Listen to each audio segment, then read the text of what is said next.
நம்மளும் அவர் சொன்ன மாதிரி சொல்லணும். ஏதாவது ஒரு பக்கம் நில்ல, இல்ல லாரில அடிபட்டு செத்துருவாங்க மாதிரி. எங்கேயாவது ஒரு பக்கம் கால வையா, கவட்டை கிழிஞ்சிடாம அப்படின்னு சொல்ல வேண்டியிருக்கு.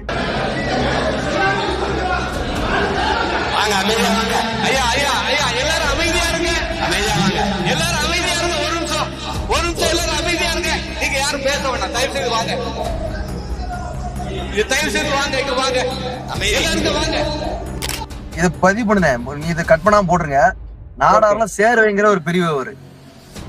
சரியா? ஆமா.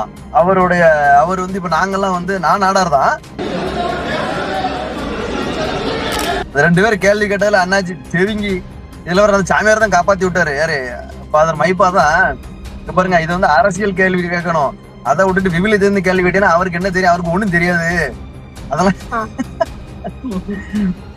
கரடியே காரியத்து போய் தரணும் அந்த மாதிரி ஆகி போச்சு நேத்தவருக்கு.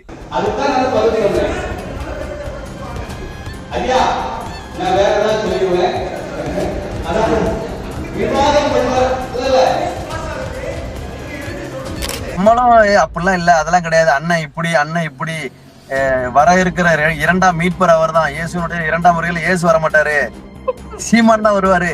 இப்படிலாம் புருடா விட்டுலாம் அலைஞ்சானாங்க.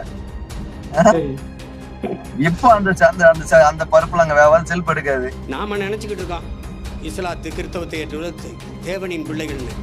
அது சாத்தானின் குழந்தைகளா மாறி பல ஆண்டுகள் ஆயிடுச்சு. அது இது ஏற ஒண்ணு இல்லண்ணே. முந்தின நாள் அடிச்ச போத தெளியாது பத்தியலா, லைட் அடிச்சா தெளிஞ்சிடும். ஆமா, ஓவர் மப்புல அதான் என்னத்த சொல்ல உண்ட யாருன்னு பேசிருக்கோம்லானே. அதானே, அதாவது என்ன அப்படின்னா, பவுலடியார் கிறிஸ்துவுக்கு முன்பாக பல 100 ஆண்டுகளுக்கு முன்பதாக அவரு அப்படின்னு சொல்லி பேசுனீங்க.